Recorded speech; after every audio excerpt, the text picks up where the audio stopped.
चलिए दोस्तों, मैं ओमकार मौर्य अपने इस YouTube चैनल पर आप सभी लोगों का स्वागत करते हैं। जैसा कि हम कक्षा 12वीं प्राचीन भारत का जो इतिहास है, ये जो इतिहास है उसके बारे में हम पढ़ रहे थे। बंधुत्व जाति तथा वर्ग नाम का जो करके जो आपका चैप्टर था वो पढ़ रहे थे। इसमें हम कल के वीडियो लेक्चर में हमने गौतम बुद्ध के बारे में पढ़ा दिया था और पूरी तरह से इस चैप्टर को मैंने चैप्टर तो नहीं लेकिन उस टॉपिक को हमने पूरी तरह से खत्म कर दिया था। आज के टॉपिक में हम जैन धर्म के बारे में पढ़ेंगे और महावीर जैन स्वामी कौन थे, इनके शिक्षाओं क्या था, उनके उपदेश के बारे में, इनसे संबंधित इनके धर्म ग्रंथों के बारे में आज हम पढ़ेंगे। और जैसा कि मैं आपको बता दूं, जो तीसरा चैप्टर है प्राचीन भारत के इतिहास में, पहला व तीसरा चैप्टर बहुत ही इम्पोर्टेंट है। ये जो तीसरा चैप्टर है इसमें आपको मुख्य रूप से 3 चीज़ों के बारे में ही पढ़ना रहता है। पहला बौद्ध धर्म, जैन धर्म एवं मौर्य काल के बारे में। और इन तीनों में से इन तीनों टॉपिकों पर हर साल बोर्ड में, जो आपका यूपी बोर्ड है, हिंदी माध्यम का जो बोर्ड है, उसमें हर साल एक सवाल लॉन्ग प्रश्न इन टॉपिक से रहता है प्राचीन भारत के इतिहास में। इसलिए बहुत ज़्यादा इम्पोर्टेंट है, इसलिए मैं कहूँगा इसको स्किप ना करें। आप दूसरा चैप्टर स्किप कर सकते हैं, राजा किसान और नगर नाम का जो चैप्टर है, लेकिन पहला और तीसरा चैप्टर को मैं कहूँगा कि आप इसे स्किप ना करें, इसे पढ़ें। ये आपके लिए बहुत ज़्यादा इम्पोर्टेंट है और बहुत ज़्यादा महत्वपूर्ण है। मैं इसका आपसे निवेदन करूंगा। अब बात करते हैं दोस्तों कि ऐसा है, देखिए, जो आपका ये जो चैप्टर है इसमें बौद्ध धर्म को समाप्त कर लिया। आज हम जैन धर्म के बारे में पढ़ेंगे, इसके बाद हम मौर्य के काल के बारे में पढ़ेंगे। तो देर ना करते हुए हम अपने इस क्लास को स्टार्ट करते हैं। लेकिन क्लास इसका स्टार्ट करने से पहले मैं आप लोगों का कमेंट ज़रा पढ़ लूँ, क्योंकि बहुत से बच्चे कुछ लाइव कमेंट करते हैं, लाइव क्लास चलती है, तो मैं ज़रा एक कमेंट मैं आप लोग का पढ़ लूँ। और जो मैं आपको बता दूँ, डेली जो है, डेली 7 बजे, शाम 7 बजे जो है आपका जो है कक्षा 12वीं का लाइव क्लास आप लोग का चलता है। पहले ये आपका दोपहर 1 बजे चलता था। बहुत बच्चों ने कमेंट किया कि नहीं सर, दोपहर 1 बजे नहीं हो सकता, आप जो है 7 बजे कीजिए। तो मैंने 7 बजे अब डेली लाइव क्लास आप लोग का कक्षा 12वीं का जो प्राचीन इतिहास है या जो इतिहास है आपका, इसमें हम डेली पढ़ेंगे। तो चलिए, कमेंट पढ़ने के साथ आप लोग का इस सेशन को शुभारंभ करते हैं। तो सबसे पहले मैं आप लोग का जो कमेंट है उसको मैं देख लूँ। आप बस हमारे साथ ऐसे बने रहिए। चलिए ठीक है, किसी का कोई कमेंट नहीं। चलिए आगे हम पढ़ते हैं। देखिए, जैन धर्म, देखिए अगर हम बौद्ध धर्म को आधार माने तो जो जैन धर्म है ये अत्यंत ही प्राचीन प्रतीत होता है। यह अत्यंत ही प्राचीन है क्योंकि जैन धर्म में 24 तीर्थंकरों का उल्लेख मिलता है, जिसमें से पहले तीर्थंकर और पहले और 23वें व 24वें बहुत इंपॉर्टेंट है। क्योंकि पहले तीर्थंकर कौन थे, 24 तीर्थंकर कौन से, ये एमसीक्यू के रूप में आपका पूछा है यूपी बोर्ड और पूछता है किसी न किसी मॉडल पेपर में। तो आप जान लीजिए, जो जैन धर्म है इसके पहले तीर्थंकर ऋषभ भेद थे और जिन्हें आदिनाथ के नाम से भी जाना जाता था। वहीं पर जो 24वें तीर्थंकर थे उनको वो पार्श्वनाथ थे। आप इस बात को विशेष रूप से ध्यान दें। इसी के क्रम में 24वें तीर्थंकर महावीर जैन स्वामी का जन्म होता है। इनका जो जन्म है 540 ईसा पूर्व में ये होता है। और जो महावीर जैन स्वामी थे ये भी राजघराने से थे। इनका जो जन्म है वैशाली में हुआ था। वैशाली में एक वैशाली नगर में इनका जन्म हुआ था। अब बात करते हैं महावीर जैन स्वामी की। देखिए, महावीर जैन स्वामी से पहले जो पार्श्वनाथ थे, इन्होंने क्या किया था, इन्होंने अपने अनुयायियों को, अपने शिष्यों को 4 व्रत पालन करने की सलाह दी थी। अब सवाल होता है, ये 4 व्रत कौन थे? इन्होंने क्या किया था, 4 व्रत पालन करने की इन्होंने क्या किया था, सलाह दिया था, जिसमें सत्य था, सत्य, अहिंसा, अपरिग्रह और अस्तेप, ये 4 उन्होंने पालन करने की उन्होंने क्या किया, सलाह दिया था। और इसके साथ इनके जो अनुयायी थे ये वस्त्र धारण करते थे। इसी क्रम में 540 ईसा पूर्व में महावीर जैन स्वामी का जन्म होता है। और ये जो होते हैं 22 वर्ष की उम्र में ये गृह का त्याग करते हैं, गृह त्याग करते हैं और 13 माह की उम्र में वस्त्र का त्याग करते हैं और ज्ञान पाने के लिए, मोक्ष की प्राप्ति करने के लिए, निर्वाण की प्राप्ति के लिए कठोर तपस्या करते हैं। और जब वे कठोर तपस्या करते हैं, इसलिए जैन धर्म में मोक्ष की प्राप्ति के लिए यानी निर्वाण की प्राप्ति के लिए कठोर तपस्या को महत्व दिया गया। अब सवाल उठता है, कुछ बच्चे पूछते सर ये निर्वाण क्या? देखिए, निर्वाण का मतलब होता है दुख निरोधक मार्ग को निर्वाण करते थे। यानी कोई व्यक्ति अगर दुखों पर विजय पा ले, यानी दुखों पर यदि कोई व्यक्ति दुखों पर विजय पा ले तो उसको कहेंगे उसने मोक्ष पा लिया, उसने निर्वाण प्राप्त कर लिया। इनका भी मानना था कि जीवन में दुख के पीछे कई कारण थे और जीवन में दुख के पीछे कई कारण और व्यक्ति आवागमन के व्यक्ति मोह में, लालच में या अन्य किसी कारण से वो क्या करता है, इस सांसारिक दुनिया में आवागमन के चक्र में फंसा रहता है। यदि इन व्रतों को अगर ये माने तो आवागमन के चक्र से इसे मोक्ष मिल सकता है, दुखों से वो क्या दुखों का निवारण हो सकता था। इसलिए जो महावीर जैन स्वामी है, ये भी कहीं ना कहीं गौतम बुद्ध की तरह ही इन्होंने भी 5 शिक्षाएं दी, 5 आर्य सत्य बताए। किसी व्यक्ति को 5 इन चीजों का कठोरता पूर्वक पालन करना चाहिए, जिसमें सत्य, अहिंसा, अपरिग्रह और अस्तेय को तो दिया। 5वां इन्होंने दिया ब्रह्मचर्य का। ब्रह्मचर्य का इन्होंने कहा कि व्यक्ति को ब्रह्मचर्य का पालन करना चाहिए और कठोरता पूर्वक इन सभी नियमों का पालन करना चाहिए। और इसके साथ साथ जो महावीर जैन स्वामी थे, इन्होंने वेदों को, कर्मकांड को, मूर्ति पूजा को, अंधविश्वास को, पुरोहितवाद को कठोर शब्दों में भी इन्होंने आलोचना की कि जो मूर्ति पूजा है बकवास की चीज़ें हैं या कर्मकांड बकवास की चीज़ें हैं, वेद इन सभी चीज़ों का जो है कठोर पूर्वक इन्होंने अपने समय में आलोचना की। और जो जैन महावीर जैन स्वामी है, जो जैन धर्म है, ये मानते हैं कि इस संसार में हर वस्तु में जीव है, चाहे वो पेड़ हो, पौधे हो, पत्थर हो, इन सब में ये सब मानते थे कि जीव है। या तो मानते कि अगर ये मार्कर है तो इसमें भी जीव है, यानी हर छोटे से छोटी वस्तु में इनका मानना था क्या जीवन है, यानी उसमें जीव है। इसलिए जैन धर्म अहिंसा पर विशेष बल देता है कि कोई ऐसा कार्य ना करे जिससे किसी जीवों की प्राण की हानि हो या हम किसी जीवों का प्राण लें। इसलिए कठोरता पूर्वक इस चीज़ों का पालन करता है।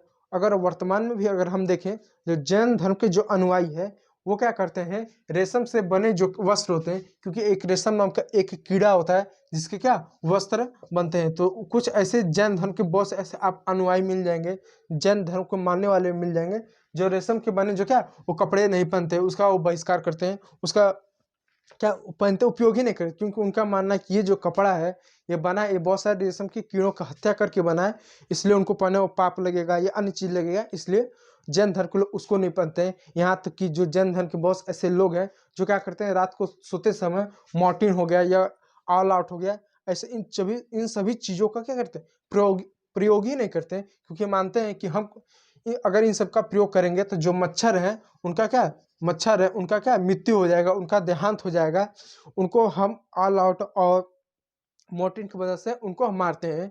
इसलिए उन लोग को लगता है कि अपने निजी स्वार्थ के लिए किसी भी जीव को मारना नहीं सही है, इसलिए ये लोग क्या करते हैं, ऑल आउट या मोर्टिन की जगह मच्छरदानी का प्रयोग करना सही मानते हैं। और अपने जो इनका धर्म है ऐसी चीज छोटी मोटी चीज़ों को दैनिक जीवन में इन चीज़ों को क्या करता है, कठोरता पूर्वक पालन करता है, क्योंकि जैन धर्म के जितने भी नियम हैं बहुत कठोर हैं और कठोरता पूर्वक क्या ये लोग पालन करते हैं।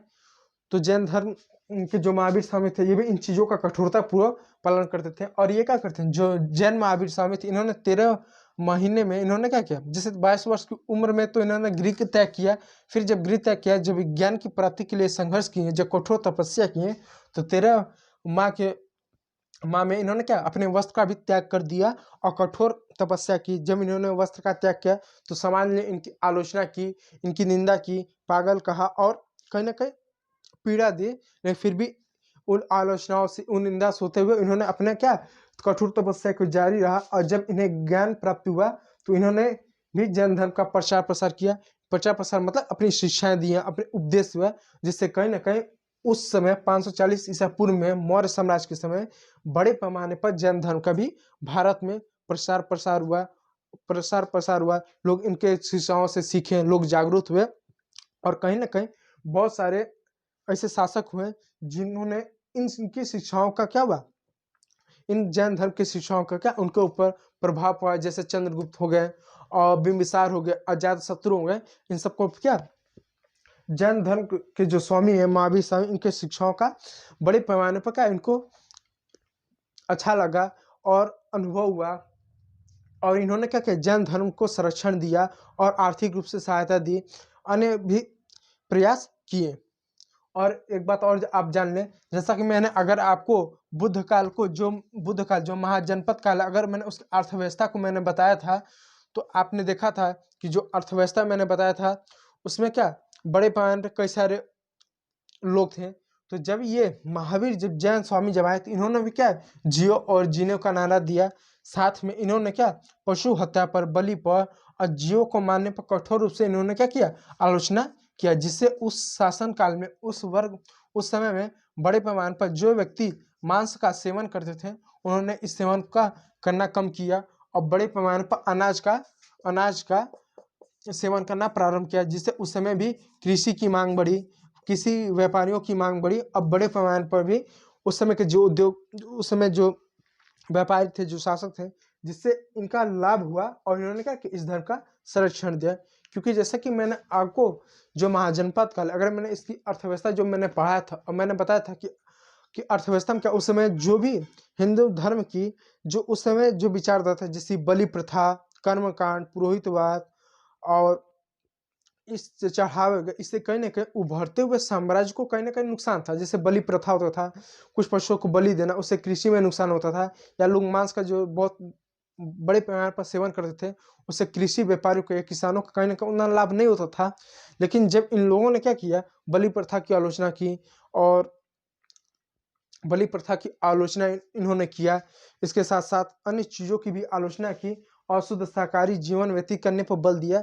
तो कहीं ना कहीं बलि प्रथा थे जो साम्राज्य को जो कहीं ना कहीं जो नुकसान हो रहा था उससे क्या उस साम्राज्य को लाभ हुआ। और इसके साथ साथ जो व्यक्ति जो कृषि का व्यापार करते थे, जो कृषि करते थे, उनका शाकाहारी लोग जब जीवन जीना प्रारंभ किए तो आर्थिक रूप से उनका क्या फायदा हुआ। क्योंकि अब जो जैसे 100 व्यक्ति हैं, 100 में से यदि 50%, 150% व्यक्ति, 50 लोग अगर शाकाहारी और 50 लोग क्या मांसाहारी हैं, जब इन्होंने शिक्षाओं का प्रसार हुआ तो ये मांसाहारी व्यक्ति भी धीरे धीरे क्या शाकाहारी होने लगे और बड़े पैमाने पर भारतीय उपमहाद्वीप में अनाज की मांग बढ़ी, अनाजों की जरूरत बढ़ी, जिससे कृषि व्यापारियों का, किसानों का आर्थिक रूप से फायदा हुआ।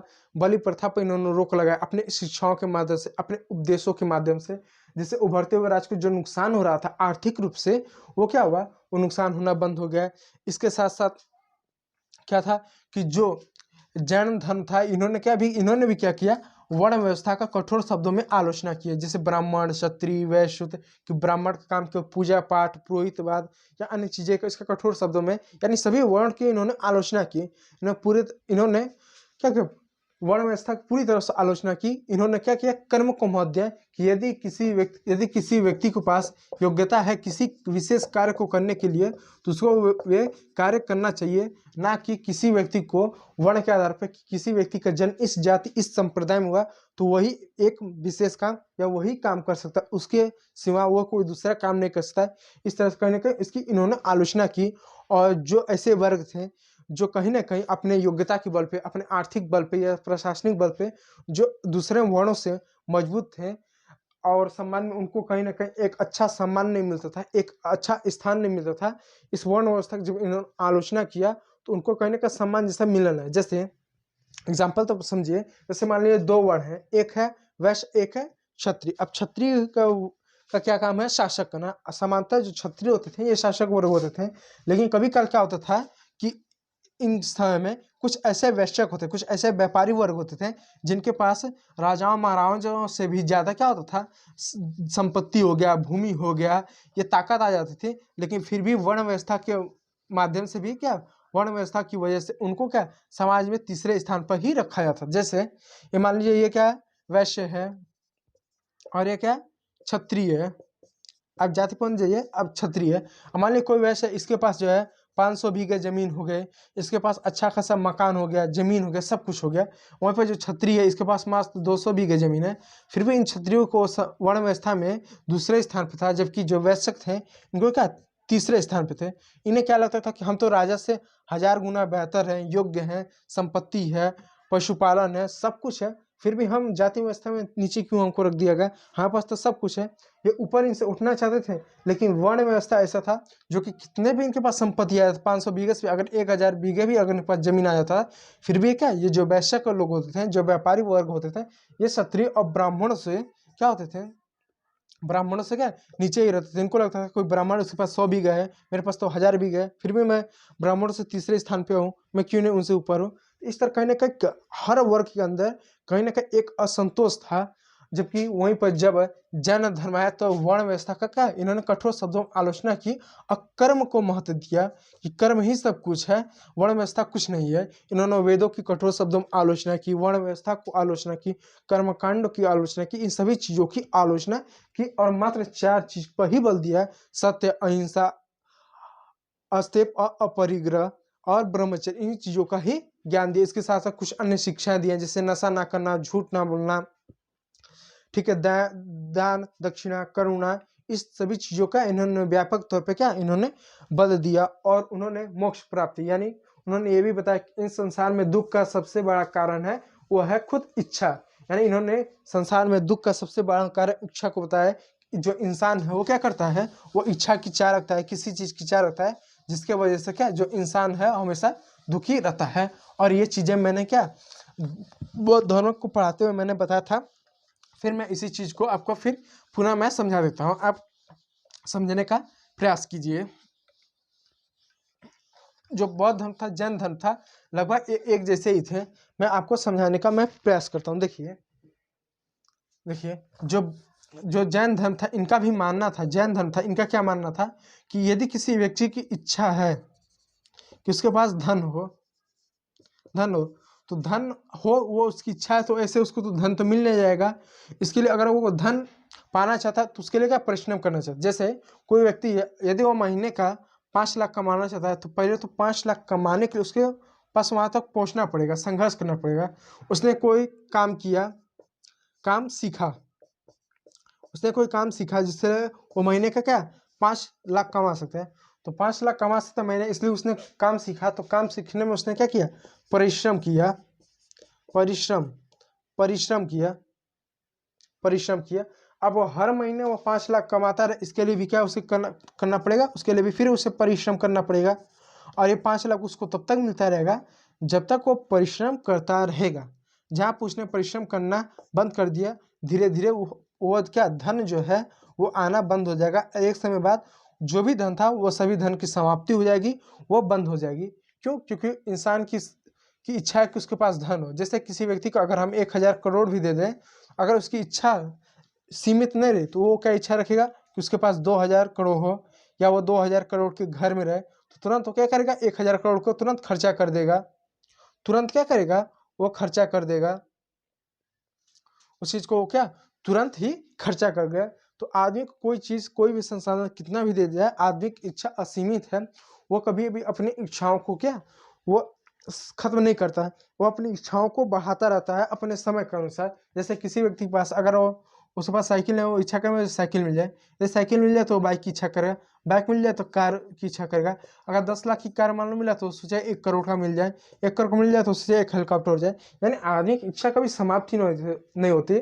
और जैन धर्म में और गौतम बुद्ध दोनों ने बताया कि इंसान के दुख होने का सबसे बड़ा कारण क्या है, इंसान की इच्छा ही सबसे बड़ा इस संसार में दुख का ही कारण है। इसलिए इंसान अपनी इच्छाओं को, अपनी लालसा को यदि संयम रखे तो दुख से मुक्ति पा सकता है और उसके जीवन में किसी प्रकार का दुख या समस्याएं नहीं रहेंगी। तो उन्होंने अपने इच्छाओं पर इंसानों को क्या संयम रखने पर विशेष बल जैन धर्म ने भी दिया।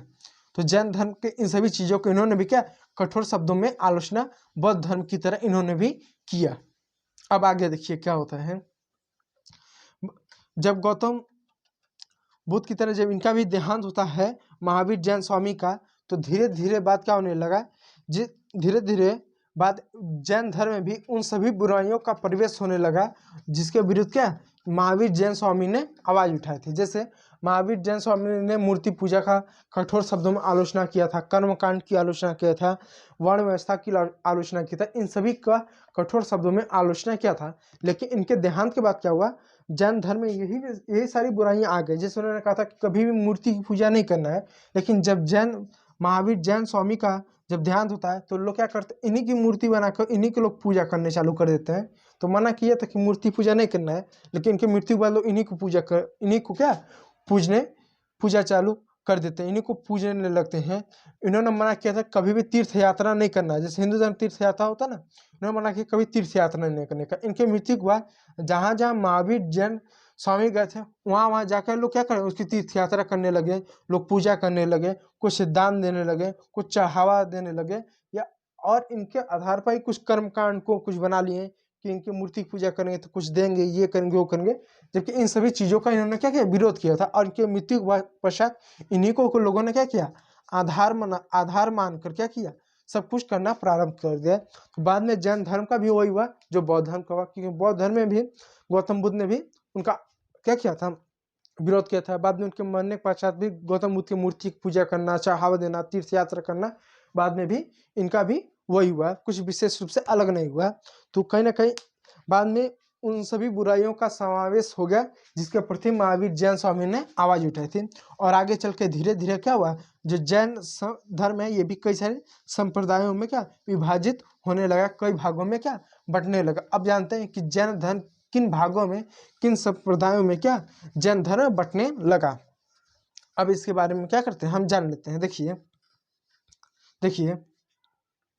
हुआ क्या कि जब मौर्य काल था, यानी जब चंद्रगुप्त मौर्य का शासन था, चंद्रगुप्त मौर्य का जब शासन था, तो पाटलिपुत्र में क्या हुआ था, एक बार अकाल पड़ गया था।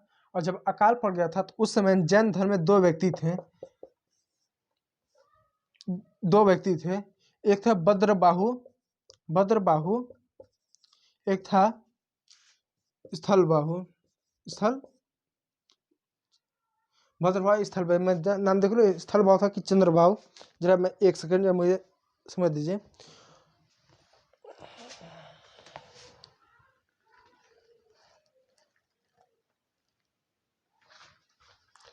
एक सेकंड करिए, स्थलबाहु, ठीक है। तो क्या हुआ कि चंद्रगुप्त मौर्य के शासन काल में, यानी चंद्रगुप्त मौर्य के शासन में पाटलिपुत्र में क्या हुआ, एक बार अकाल पड़ा। तो जब अकाल पड़ा तो उस समय बौद्ध धर्म में दो व्यक्ति थे जो बहुत प्रसिद्ध थे, क्योंकि अब तो महावीर जैन स्वामी है नहीं, उनका तो देहांत हो गया। तो उस समय दो व्यक्ति, एक भद्रबाहु थे, एक स्थलबाहु थे। तो जब पाटलिपुत्र में क्या हुआ, पाटलिपुत्र यानी वर्तमान में पटना, जो बिहार में पड़ता है ना, बिहार की राजधानी पटना। तो चंद्रगुप्त मौर्य के शासन काल में क्या हुआ था, पाटलिपुत्र यानी वर्तमान की पटना, वहां पे क्या हुआ था, अकाल पड़ गया था। और जब अकाल पड़ गया तो भद्रबाहु ने क्या किया था, बड़े पैमाने पर जो जैन धर्म के जो अनुयायी थे, इनको लेकर क्या हुआ, ये दक्षिण में चले गए, दक्षिण भारत में चले गए। दक्षिण भारत में कहाँ लेके चले गए, ये कर्नाटका में लेके चले गए, कर्नाटका में लेके चले गए। और यहाँ पर जो थे, जो भी शिक्षाएं थी महावीर जैन स्वामी की जो भी शिक्षाएं थी, उनको उदारता पूर्वक मानने लगे।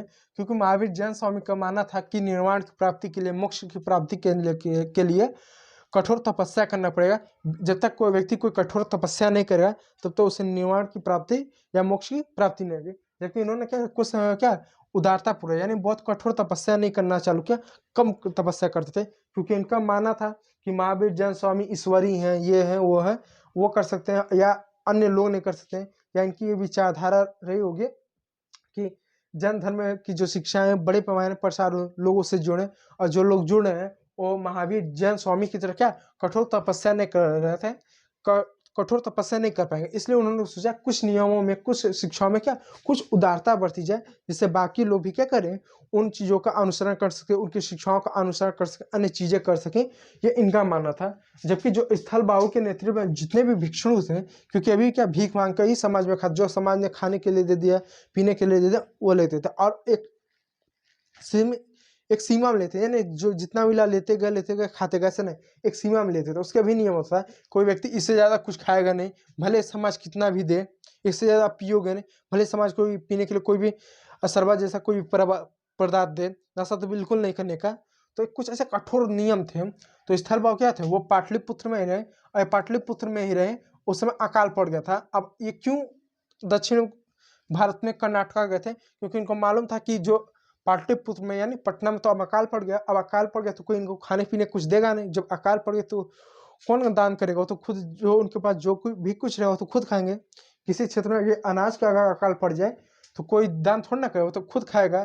तो इन्होंने क्या किया, बहुत सारे समय को ये कर्नाटक चले गए, जबकि स्थल भाव क्या वहीं रहे, क्या अकाल पड़ कुछ भी पड़ेगा हम नहीं छोड़ के जाएंगे, हम इधर ही रहेंगे। जो समाज ने दे दिया उस पर हम निर्भर रहेंगे, बाकी हम समाज से कुछ नहीं रहेंगे। क्योंकि महावीर जैन स्वामी ने ही कहने अपनी शिक्षा में कहा था कि समाज के ऊपर ज़्यादा बोझ नहीं बनना, या समाज ने जो कुछ भी खाने पीने की चीज़ दिया तो बहुत ज़्यादा नहीं लेंगे कि बहुत ज़्यादा मिले तो पूरा खाओ ये पियो, नहीं, एक लिमिट में, एक सीमा में ही लेंगे। इतना लें जितना जीवन जीने के लिए या जीवित रहने के लिए आवश्यक है, उससे ज़्यादा नहीं लेंगे। भर पेट ना खाना, इस तरह के कुछ कठोर नियम थे और कठोर तपस्या करते थे। तो स्थल भाव के नेतृत्व में सारे भिक्षु इधर ही रहे। तो बाद में इन दोनों में आपस में विवाद होने लगा कि आपने महावीर जैन स्वामी का नियमों का उल्लंघन किया, ये किया वो किया। तो बाद में एक संगति बैठी, एक समिति बैठे, जिसमें क्या दोनों लोग आपस में बैठे, बातचीत हुआ। अब इसके बाद क्या हुआ, जो जैन धर्म था ये दो संप्रदायों में बट गया। जैसे हिंदू धर्म में शैव है, जैसे हिंदू धर्म में शैव और विष्णु संप्रदाय है, ठीक उसी प्रकार क्या हुआ, ये जो है शैव और जिस हिंदू धर्म में जो हमारा सनातन धर्म है जिसमें शैव और विष्णु संप्रदाय है, ठीक उसी प्रकार जैन धर्म में क्या दो संप्रदायों में बढ़ गया। और शैव संप्रदाय विष्णु संप्रदाय आप जानते होंगे, शैव संप्रदाय में शिव से संबंधित ईश्वर की पूजा होता है और विष्णु संप्रदाय में विष्णु से संबंधित पूजा होता है। सनातन धर्म में जो शैव वाले हैं वो उत्तर भारत के लोग हैं, उत्तर भारत के जैसे यूपी, बिहार, मध्य प्रदेश, ये राजस्थान, ये क्या शैव संप्रदाय के लोग हैं या शिव से संबंधित विशेष रूप से पूजा की जाती है। जबकि जो विष्णु संप्रदाय के जो क्षेत्र हैं वो हमारे साउथ इंडिया जैसे कर्नाटका, केरल, तमिलनाडु, तेलंगाना, यहाँ पे विष्णु संबंधित ईश्वर की ज़्यादा बड़े पैमाने पर पूजा की जाती है। तो वैसे यहाँ पर भी क्या हुआ, जो जैन धर्म है ये भी दो भागों में बढ़ गया। एक हुआ श्वेतांबर,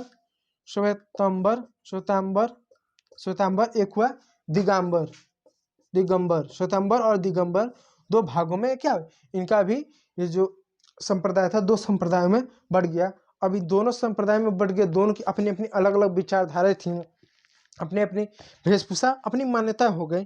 दोनों की क्या मान्यता थी आप जरा इसको देखिए मान्यताएं क्या थी। जो दिगंबर थे वो वस्त्र धारण नहीं करते थे, यानी ये जो दिगंबर थे ये क्या थे, ये वस्त्र धारण नहीं करते थे, यानी जो दिगंबर थे ये क्या करते थे, ये जो उदारतापूर्वक जो वर्ते थे ये क्या करते थे, ये वस्त्र को धारण नहीं करते थे। जो उदारतापूर्वक चीजों को मानते थे क्या करते थे, ये वस्त्र को धारण नहीं करते थे, ये बिना वस्त्र के ही रहते थे। जबकि जो दिगंबर, एक मिनट रुक जाइए, इसको मैं सही कर दूं। ऐसा देखिए दो भाग में हुआ, ये हुआ दिगंबर और ये हुआ श्वेतांबर, श्वेतांबर हुआ।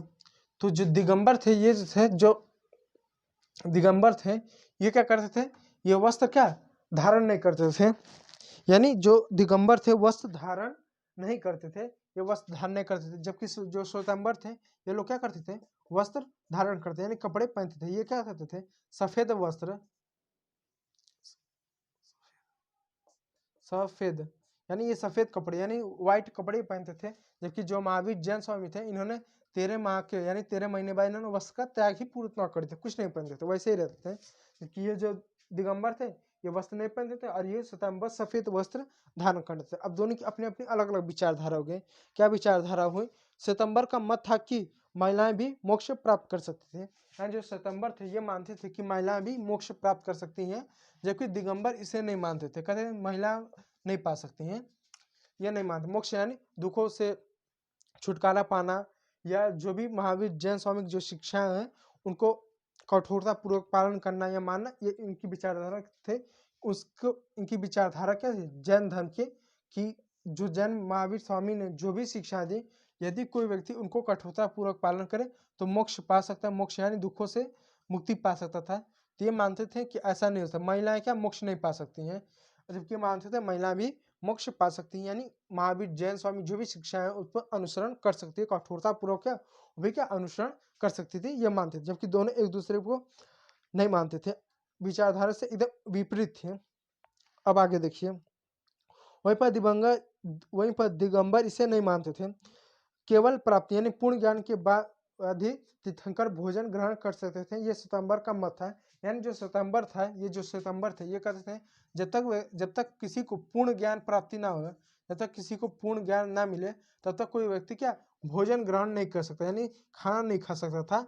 जबकि जो दिगंबर थे इसे नहीं मानते, कहते हैं ये बकवास की बात है, ये ऐसा नहीं है। तो इनकी विचारधारा एकदम एक दूसरे उल्टा थी।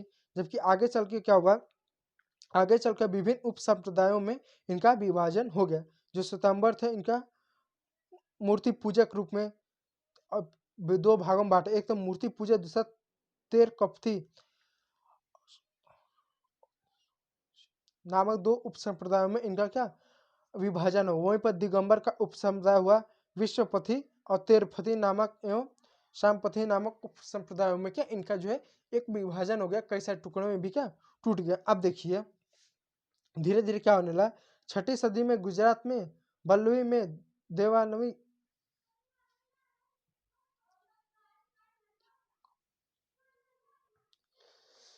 गुजरात 6ठी सदी में गुजरात में क्या हुआ, देवाधिकम शामन नामक अध्यक्षता में जैन धर्म संगति का आयोजन हुआ एवं जैन धार्मिक साहित्य का भी अंतिम रूप दिया गया। यानी गुजरात में एक अध्यक्ष हैं जिनके नेतृत्व में क्या हुआ जैन संगति बोला है, जहां पर इस जैन धर्म साहित्य को अंतिम रूप दिया गया। और इसके बाद जो जैन धर्म साहित्य था, यानी जैन साहित्य था, इसके 4 अंग हुए। यानी जो आपका जो जैन धर्म था इसके साहित्य लिख दें, साहित्य इंपॉर्टेंट है, मैं इसको इरेज कर दूं। जो जैन धर्म थे इसके 4 साहित्य हुए, उपांग हुए, उपांग नाम के एक पहला साहित्य हुए, इसके 4 साहित्य हुए। पहले मैं इसको इरेज कर दूं, 2 मिनट में 1 सेकेंड रुक जाइए।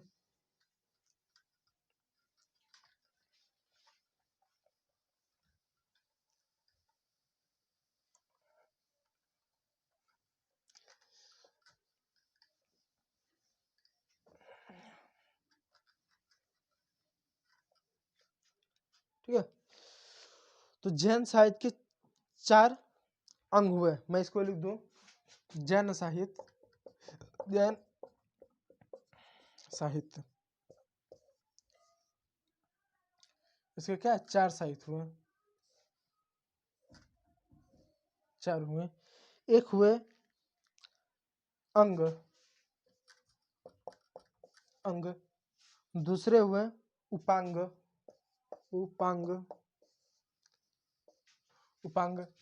तीसरे आपके हुए मूल सूत्र,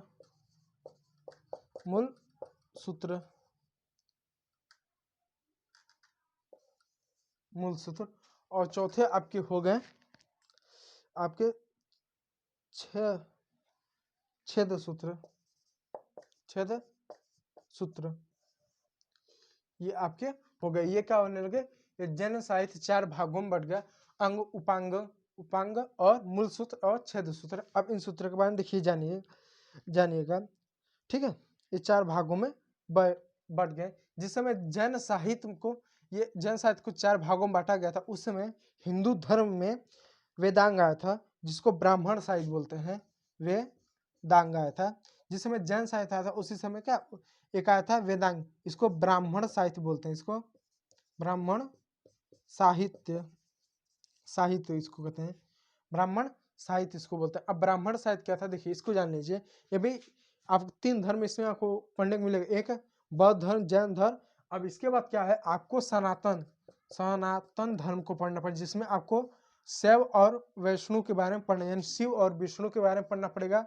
ये जब पढ़ के समाप्त होगा उसके बाद आपको इस्लाम धर्म पढ़ना पड़ेगा। और इस्लाम धर्म के बाद जब आप मॉडर्न हिस्ट्री पढ़ेंगे तो आप ईसाई धर्म के बारे में, ईसाई और सिख के बारे में पढ़ना पड़ेगा, ईसाई और सिख धर्म के बारे में पढ़ना पड़ेगा, और कहीं सिख धर्म के बारे में पढ़ना पड़ेगा। यानी जब इतिहास पढ़ेंगे और जो सामाजिक पक्षों को देखेंगे, यानी जब इतिहास में समाजशास्त्र को पढ़ेंगे, सामाजिक पक्षों को देखेंगे, तो क्रमशः बौद्ध धर्म, जैन धर्म, हिंदू धर्म, इस्लाम धर्म, यानी हिंदू यानी सनातन धर्म, इस्लाम धर्म, उसके बाद सिख और ईसाई धर्म को पढ़ना पड़ेगा। जिसमें में से आपका बौद्ध धर्म समाप्त हो गया, आपका जैन धर्म भी अब इसके बाद समाप्त हो जाएगा, उसके बाद आपका सनातन धर्म आएगा, उसके बाद ईसाई धर्म, इस्लाम धर्म, उसके बाद आपका जो है सिख धर्म, उसके बाद आपका ईसाई धर्म। इस तरह से आपको चीजों को समाज में पढ़ना रहेगा। तो बौद्ध धर्म, जैन धर्म होगा, उसके बाद आपका सनातन धर्म के बारे में आपका पढ़ना रहेगा, ठीक है। तो उसी के क्रम से अब इसमें आते हैं वेदांग। वेदांग यानी जिसको ब्राह्मण साहित्य कहते हैं। देखिए, वेदों को संक्षिप्त में समझने के लिए वेदांग साहित्य की रचना की। यानी जो वेद है, आपको मालूम 4 वेद हैं, ऋग्वेद, सामवेद, यजुर्वेद, अर्थवेद, ये 4 वेद हैं। इन वेदों को समझने के लिए क्या वेदांग साहित्य की रचना की गई थी, जिसको हम संक्षिप्त में इन वेदों को समझ सके, यानी 4 वेदों को समझ सकते, इसलिए वेदांग साहित्य की रचना की गई थी, ठीक है। रचना की गई थी। वेदांग 6 भागों में विभाजित है। जो वेदांग है इसमें 6 भागों में इसको क्या बांटा गया था। जैसे कि पहला है शिक्षा, यानी शुद्ध आचरण के लिए, इसमें 6 भाग थे। पहला था शिक्षा, जिसमें शुद्ध आचरण की बात की गई थी।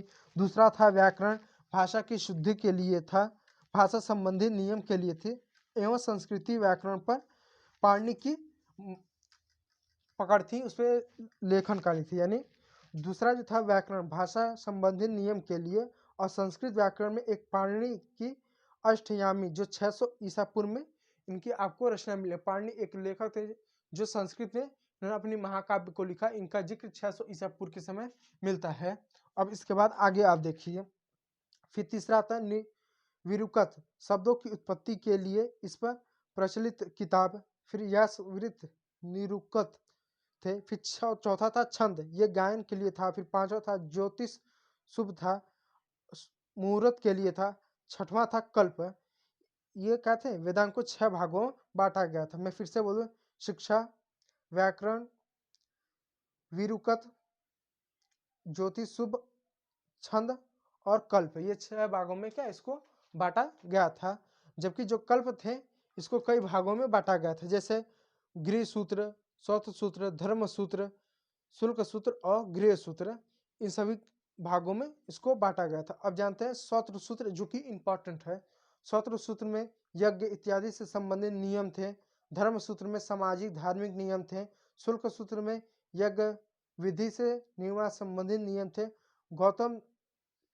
गौतम बौद्धयान, परस्पर इत्यादि प्रमुख सूत्रकार थे। यानी गौतम हुए, फिर बौद्धयान हुए, परस्पर क्या, ये बहुत बड़े सूत्रकार थे जिन्होंने उस समय सूत्रों को लिखा था। तो हर धर्म में आपको सूत्र मिलेगा, चाहे जैन धर्म हो, चाहे बौद्ध धर्म हो, चाहे वो सनातन धर्म हो, हर धर्म का अपना क्या धर्म ग्रंथ आपको देखने को मिलेगा। इसको आप याद रखिएगा। ये मैं इसलिए बता रहा हूँ कि इन सभी ग्रंथों के बारे में, क्योंकि ये जो है आपका एमसीक्यू के रूप में पूछता है कि ये धर्म ग्रंथ किससे संबंधित है, किस चीजों से ये क्या संबंधित है, ताकि आपको क्या कंफ्यूजन ना हो। इसी के हिसाब से आपका जो जैन धर्म था ये भी समाप्त हुआ। अब इसी 3rd चैप्टर में हम मौर्य काल को पढ़ेंगे। इसके कुछ प्रशासन के बारे में देखेंगे, जिसमें हम चंद्रगुप्त मौर्य, बिंदुसार और अशोक के बारे में हम देखेंगे, जिसमें अशोक सबसे ज्यादा इंपॉर्टेंट एवं महत्वपूर्ण है। तो इसको स्टार्ट करने से पहले मैं आपका कमेंट फिर आप लोगों का दोबारा पढ़ना चाहूंगा, एक बार देख लूं आप लोग के जो कमेंट है। चलिए ठीक है, किसी का अभी तक कोई कमेंट नहीं है। अब आइए आगे देखते हैं। अब मौर्य साम्राज्य को देखें। देखिए, मौर्य काल या मौर्य साम्राज्य, मौर्य काल का अब देखते हैं। 322 ईसा पूर्व से लेकर 185 ईसा पूर्व तक मौर्य काल रहा है। यानी 322 ईसा पूर्व से लेकर 185 ईसा पूर्व तक रहा मौर्य काल। ये मौर्य काल था, मौर्य काल। आप इसे यहाँ पर मौर्य साम्राज्य, इसमें टोटल 10 शासक हुए। शासक हुए, इसमें 10 शासक हुए, ठीक है। अब इसके बारे में पढ़िए। अब आप इसके बारे में एक कहानी के माध्यम से जानिए संक्षिप्त में। देखिए, मौर्यकालीन राजनीति को इसमें आप क्या करिए, मौर्यकालीन राजनीति को आप डालिए। ऐसा राजनीति को देखेंगे, मौर्यकालीन राजनीति, क्योंकि इसमें मौर्यकालीन राजनीति को देखेंगे, फिर अर्थव्यवस्था को देखेंगे, फिर उसके बाद समाज को देखेंगे, ठीक है। ऐसा, ठीक है। मौर्यकालीन राजनीति को डाल दीजिए। देखिए, चंद्रगुप्त मौर्य ने मौर्य वंश की स्थापना की और चाणक्य की सहायता से अंतिम नंद शासक घनानंद को हराया। यानी जो चंद्रगुप्त मौर्य थे, इन्होंने मौर्य वंश की स्थापना की और ये इन्होंने नंदवंश, जो नंद शासक नंद वंश का जो शासक था, मैं नंद वंश लिख दूं, नंद वंश का शासक घनानंद को चाणक्य की मदद से, यानी चाणक्य की मदद से क्या हुआ, इन्होंने क्या किया, चंद्रगुप्त मौर्य ने जो घनानंद को क्या समाप्त किया, उसके शासन को खत्म किया। हालांकि जो चाणक्य थे उन्होंने एक प्रतिज्ञा ली थी कि जो घनानंद है या जो मगध साम्राज्य है उसका क्या करेंगे, विनाश करेंगे। किसी जो चाणक्य थे उनका घनानंद से उनका कोई निजी शत्रुता थी, इस वजह से जो चाणक्य थे वो क्या मगध साम्राज्य और जो घनानंद है उसका क्या उसको साम्राज्य को समाप्त करना चाहते थे। और उन्होंने क्या एक चंद्रगुप्त मौर्य के नाम के जो एक व्यक्ति थे उनकी मदद से क्या इस घनानंद को पूरी तरह से समाप्त किया और चंद्रगुप्त ने क्या किया, इस मगध पर अपना शासन स्थापित किया नियंत्रण स्थापित किया। पाटलि चंद्रगुप्त का एक बड़े भूभाग पर नियंत्रण था, उत्तर पश्चिम में अफगानिस्तान के कुछ हिस्सों पर। अब जो मौर्य साम्राज्य था ये कितना बड़ा था आप इसको जान लीजिए। ये जो उत्तर पश्चिम था अफगानिस्तान तक, जैसे मैप के आधार से अगर आप देखिए, जैसे कि ये हमारा जो है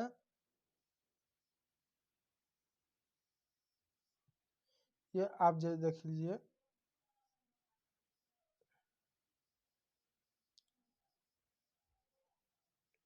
यह है अपना समझ लीजिए भारत है, ये भारत है और ये जो है हमारा पाकिस्तान है और ये क्या है हमारा अफगानिस्तान है और इधर जो ये जो क्षेत्र है ये हमारा इराक का, ठीक है। और ये जो हमारा जो क्षेत्र है ये जो है कुछ इस तरह से आप समझ लीजिए, ये जो क्षेत्र है ये हमारा क्या चीन है, ठीक है, नेपाल है, भूटान है, बांग्लादेश है, ये कुछ म्यांमार है, ठीक। तो हुआ क्या था उस समय चंद्रगुप्त मौर्य का जो उत्तर पश्चिम में सीमा अफगानिस्तान तक लगती थी, अफगानिस्तान तक उनकी सीमा लगती थी, कुछ हिस्सों तक नियंत्रण था। पश्चिम में गुजरात और महाराष्ट्र तक, पश्चिम में क्या इधर गुजरात तक, पूर्व में क्या था महाराष्ट्र तक, दक्षिण पूर्व में गुजरात और महाराष्ट्र, पूर्व में बांग्लादेश तक और उत्तर में कश्मीर तक इसकी क्या सीमा लगती थी। इसके साथ साथ दक्षिण में कर्नाटक तक था। यानी ये जो इतना बड़ा जो था जो कुछ हिस्सा था कुछ इस तरीके से, जो उस समय जो था आप देख सके कुछ हिस्सा इतना बड़ा जो था आपका जो है मौर्य साम्राज्य था। यानी पाकिस्तान का हिस्सा अभी आता था, फिर बांग्लादेश भी आता था, फिर उत्तर में कश्मीर, इतना बड़ा मतलब हिस्से पर चाणक्य की मदद से चाणक्य की मदद से चंद्रगुप्त मौर्य ने साम्राज्य को स्थापित किया था और उन्होंने शासन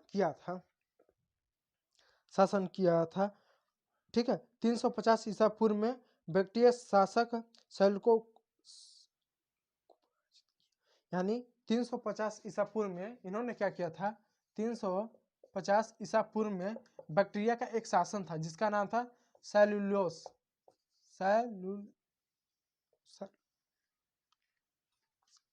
यह बैक्ट्रिया का शासन सैल्यूक, जिसको क्या कहते चंद्रगुप्त मौर्य ने पराजित किया था, यानी उसको हराया था।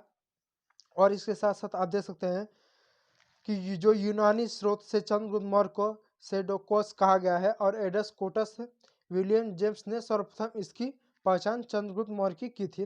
चंद्रगुप्त मौर्य के बाद उसका बेटा जो बिंदुसार था, इसका जो बेटा था बिंदुसार, दो नाम आते थे, एक बिंबिसार का एक बिंदुसार। तो चंद्रगुप्त के बाद उसका बेटा बिंदुसार ये जो है शासक बना, इसको राजगद्दी इसको दी गई। और ये जो है 298 ईसा पूर्व से लेकर 272 ईसा पूर्व तक का बिंदुसार शासक था और ये आजीवक संप्रदाय का अनुयायी था। सीरिया से डार्कोस और नामक इसके दरबार में आया था।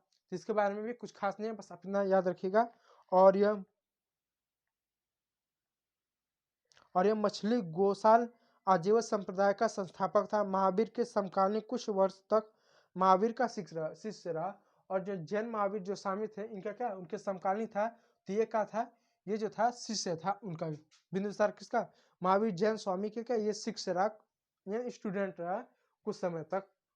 फिर बिंदुसार की बात क्या हुआ, जब 272 ईसापुर में क्या हुआ, ईसापुर में जब बिंदुसार की जो मृत्यु हो गई थी, तो बिंदुसार के 4 पुत्र थे, 4 पुत्र थे। तो 4 पुत्रों में से एक पुत्र थे अशोक, अशोक थे। तो अब ये आया कि अब बिंदुसार के बाद राजा कौन बना। तो 4 पुत्रों में से अशोक जो थे सबसे छोटे थे। आप इसको जाए बात देख लिए, कन्फर्म मुझे नहीं मालूम, तो छोटे थे। तो उनके जो बड़े बेटे थे उनको उत्तराधिकार के रूप में राज्य सिंहासन उनको मिलने था, लेकिन कहीं ना कहीं वो योग्य नहीं थे। और उस समय बहुत से जगहों पर क्या था, थोड़ा सा विद्रोह होता था। तो अशोक वहाँ पर गए, जो उस विद्रोह को शांत किया, उसका दमन किया, लोगों को समस्या को देखा। तो जब बिंदुसार का मृत्यु हुआ तो 4 से 5 साल तक विवाद रहा कि मौर्य वंश का अंतिम राजा कौन बना। तो 4-5 साल के बाद अशोक को क्या किया गया, मौर्य साम्राज्य का यानी भारत का राजा के रूप में, एक महाराजा के रूप में इनको देखा गया। जबकि अशोक के अन्य भाई भी थे, उनको नहीं ये राज्य सिंहासन में मिला। ठीक है, तो उसके बाद जो थे अशोक जो राजा के रूप में ये हुए। अब अशोक जो थे ये कौन थे, इन्होंने क्या किया, इसके बारे में एक संक्षिप्त जानकारी लिए। यानी 272 ईसा पूर्व में जो है बिंदुसार की मृत्यु हुई, और जो है अशोक 272 ईसा पूर्व में क्या 232 ईसा पूर्व तक लगभग 40 साल तक इन्होंने क्या किया, पूरे भारत में इन्होंने अपना शासन किया। अशोक को विरासत में एक विशाल साम्राज्य मिला था, और अशोक के शासनकाल में इन्होंने क्या किया, मौर्य साम्राज्य का विस्तार किया। कलिंग वर्तमान में एक उड़ीसा जो आप राज्य जानते हैं, जो उड़ीसा है, उसको उस समय कलिंग नाम से इन्होंने क्या किया, उस पर आक्रमण किया और उस पर नियंत्रण स्थापित किया। और ऐसा माना जाता है कि उसमें लाखों लोग की जान गई, जिससे क्या हुआ, जो अशोक था उनका हृदय पसीज गया, यानी दुखी हुआ। और उन्होंने क्या किया, ये कसम खाई कि फिर कभी वो आगे से युद्ध नहीं करेंगे और हिंसा नहीं करेंगे। उसके बाद उन्होंने क्या किया, उन्होंने अहिंसा हिंसा रास्ते को छोड़ा और बौद्ध धर्म को ग्रहण किया। फिर उसके बाद उन्होंने शासन पूर्वक अपने साम्राज्य में शासन किया, और इसके साथ साथ बौद्ध धर्म का, जैन धर्म का बड़े पैमाने पर प्रचार किया, आर्थिक रूप से सहायता दिया।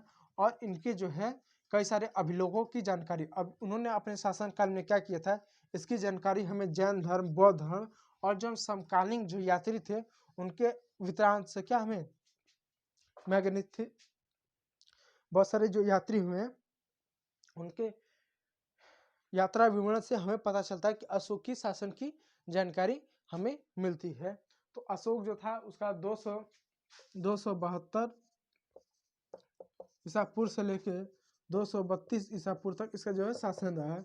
हाँ, 272 ईसा पूर्व से लेके 232 ईसा पूर्व तक क्या अशोक का क्या इसका शासन रहा। अशोक को भी एक विशाल साम्राज्य मिला था, और इसने सत्ता पाने के कुछ वर्ष बाद ही इसने क्या कलिंग पर इसने विजय प्राप्त की। और जब कलिंग पर विजय प्राप्त, इस पर लाखों लोग की जान गए, इसका इनको बड़ा दुख हुआ। उसके बाद उन्होंने कसम का फिर कभी युद्ध नहीं करेंगे, और इन्होंने बौद्ध धर्म को क्या ग्रहण किया और बौद्ध धर्म की शिक्षाओं का प्रसार किया। यहाँ तक कि अपनी बेटी संघमित्रा को भी श्रीलंका बौद्ध धर्म के प्रचार के लिए भेजा, और अन्य देशों में इन्होंने जैसे नेपाल, श्रीलंका, चीन, बहुत सारे देशों में इन्होंने क्या किया, बौद्ध धर्म का प्रचार किया, उन बौद्ध धर्म का प्रचार किया। और आर्थिक रूप से बड़े पैमाने पर अपने समय में भी इन्होंने बौद्ध धर्म का प्रचार किया, और इसका इन्होंने संरक्षण किया, बौद्ध धर्म का संरक्षण किया, क्योंकि बौद्ध धर्म से बहुत ज़्यादा क्या प्रभावित हुए। और जो अशोक थे ये क्या करते थे, ये अपना जो कार्य था, यानी जो राजा का कार्य था, ये जनता को कर्ज के रूप में देते थे। ये मानते थे कि जो मैं भी कर रहा हूँ, मैं जो राजा के पद पे जो भी कर रहा हूँ, ये क्या, ये जनता का कर्ज है जो मुझे इसको करना चाहिए।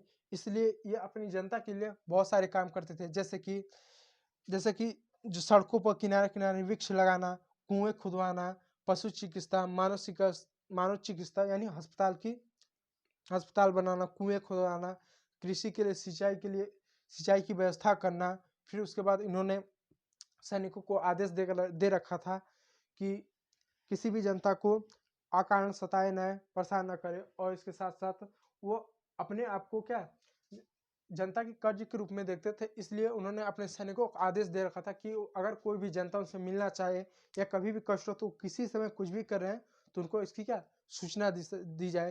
साथ में जो बौद्ध धर्म की जितनी भी शिक्षा थी, उसको उन्होंने कई सारी भाषाओं में पूरे भारत में उसका प्रचार किया, उनकी शिक्षाओं को लोगों दिया।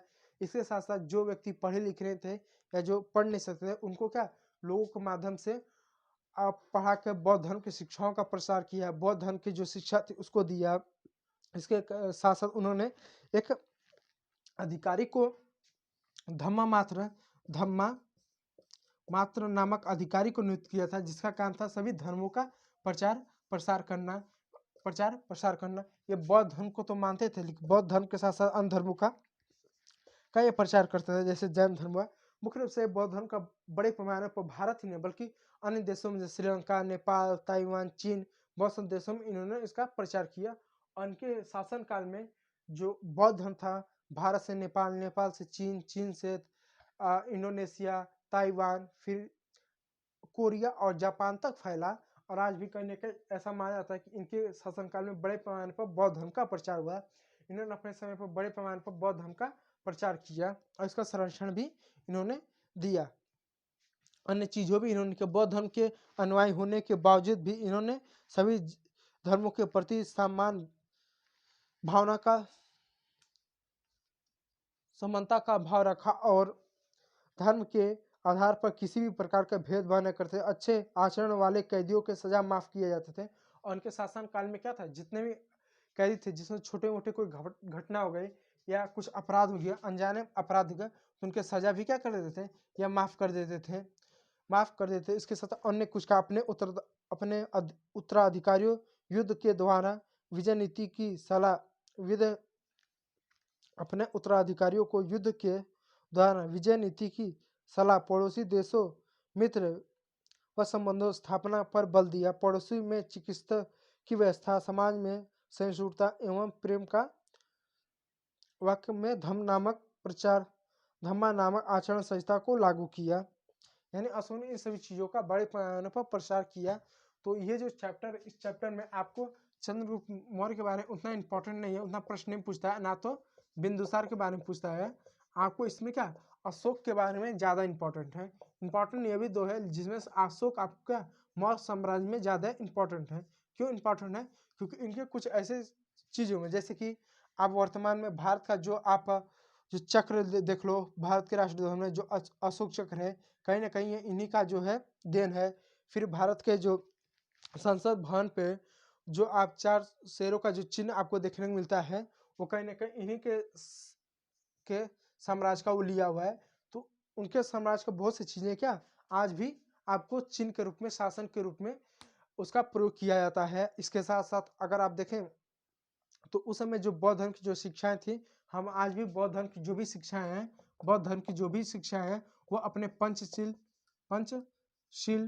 सिद्धांत के माध्यम से अपने विदेश नीति में अपनाते हैं। तो इस वजह से कहीं ना कहीं इनकी यह अपने आप में जो अशोक थे, प्राचीन भारत में अशोक, देखिए प्राचीन भारत में अशोक, मध्यकालीन भारत में अकबर,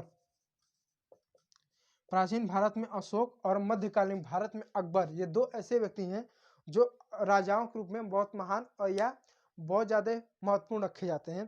क्योंकि जब आप प्राचीन भारत का इतिहास पढ़ेंगे तो अशोक बहुत ज़्यादा यहाँ पर आपको इंपॉर्टेंट शासक के रूप में मिलेंगे। वहीं पर जब आप मध्यकालीन भारत का इतिहास पढ़ें तो अकबर जो है बहुत ज़्यादा इंपॉर्टेंट मिल जाता है। इसलिए जब कभी भी इतिहास पढ़ें तो इन दो इतिहास में इन दोनों व्यक्तियों के बारे में ज़्यादा से ज़्यादा चीज़ें पढ़ें या ज़्यादा जानकारी रखें। हालांकि यूपी बोर्ड में जो अकबर का जो सिलेबस है, जो मुगल साम्राज्य का जो सिलेबस है, उसको तो हटा दिया गया है, लेकिन फिर भी अन्य बोर्ड में अशोक और अकबर ये जो है बहुत इंपॉर्टेंट है। इनके शासन संबंधी, इनके प्रशासन संबंधी हमेशा सवाल बोर्ड में पूछता रहा। आप पिछले वर्ष के जो भी प्रश्न पत्र उठाएंगे उसमें आपको देखने को मिलेगा कि अशोक और अकबर के बारे में सवाल पूछता ही है यूपी बोर्ड में, क्योंकि ये दो ऐसे शासक हुए जो अपने शासन काल में बहुत ही महत्वपूर्ण हुए। अशोक जो हुए अपने शासन व्यवस्था की वजह से बहुत प्रसिद्ध हुए, जबकि अकबर जो था अपने युद्ध नीति या अकबर जो था जब ये शासक बना तो ये 13 वर्ष 4 महीने की उम्र में ही शासक बना। और जब ये शासक बना तो ऐसा माना जाता था कि इसके पास केवल दिल्ली और आगरा ही था। दिल्ली आगरा से इसने क्या अपने एक दिल्ली आगरा पर ही इसका क्यों निर्भर था, लेकिन मृत्यु के बाद इसने अखंड भारत का इसने भी कहीं ना कहीं एक निर्माण किया। एक लंबे भूभाग पर भी अकबर ने शासन किया था। तो कहीं ना कहीं ये जो दो व्यक्ति हैं ये भारत के इतिहास में बहुत महत्वपूर्ण है। इसलिए इन पर विशेष रूप से भी आप क्या ध्यान दीजिएगा। तो अशोक इम्पोर्टेंट है, तो इनके बारे में, जीवन के बारे में, इनके जीवन की जो घटनाएं हैं, जो इनकी शिक्षा है, जो इनकी विचारधारा है, आप इसको पढ़िएगा, ये इम्पोर्टेंट है। आप बिंदुसार के बारे में ना पढ़ें, आप चंद्रगुप्त के बारे में उतना ना पढ़ें, आप छोड़ सकते हैं, लेकिन आप जो अशोक है इनके बारे में आप पढ़िएगा, क्योंकि ये जो है इम्पोर्टेंट है, ये जो है इम्पोर्टेंट है। ठीक है, तो इसी के साथ आज के इस सेशन को समाप्त करते हैं, और कल अशोक के बारे में अन्य चीज़ों के बारे में पढ़ेंगे, अन्य शिक्षाओं के बारे में पढ़ेंगे, इनके प्रशासन के बारे में पढ़ेंगे, इनके कार्यों के बारे में पढ़ेंगे, ताकि अगर बोर्ड में अगर लॉन्ग प्रश्न दे दी जाए अगर आपको लिखने के लिए, या जो शॉर्ट प्रश्न अगर आपको आ जाए, शॉर्ट प्रश्न आ जाए, लॉन्ग प्रश्न आ जाए, या एमसीक्यू के प्रश्न आपके आ जाए, एमसीक्यू के प्रश्न आ जाए, तो आप आसानी से क्या इनको आप लिख सको। तो अशोक इम्पॉर्टेंट है, मैं कहूँगा आप इस पर आप ध्यान दीजिए, इसको आप स्किप मत कीजिएगा। ठीक है, इसको आप एक बार किताब से अशोक के बारे में या नेट से आप अशोक के बारे में कुछ ना कुछ चीज़ों को पढ़ लीजिएगा इनके बारे में। और इस चैप्टर में जो जैन धर्म है, बौद्ध धर्म है, ये भी बहुत इंपॉर्टेंट है। 3 टॉपिक बहुत ज़्यादा इंपॉर्टेंट है इस चैप्टर में, पेपर के लिए इंपॉर्टेंट। मैं हमेशा कहता हूँ दूसरा चैप्टर उतना इंपॉर्टेंट नहीं है, लेकिन तीसरा और पहला इंपॉर्टेंट है। इसके बाद जो चौथा आएगा वो चौथा भी उतना इंपॉर्टेंट नहीं होगा, लेकिन पहला तीसरा है प्राचीन भारत में। ठीक है, इसलिए इस पर आप विशेष रूप से ध्यान दें। तो चलिए आज के सेशन को यहीं समाप्त करते हैं। तो thank you for watching my video. यदि वीडियो अच्छा लगा तो एक लाइक और सब्सक्राइब, और किसी भी प्रकार का अधिक कोई डाउट है तो कमेंट सेक्शन में आप पूछिएगा, मैं उसका जवाब दूंगा। चलिए।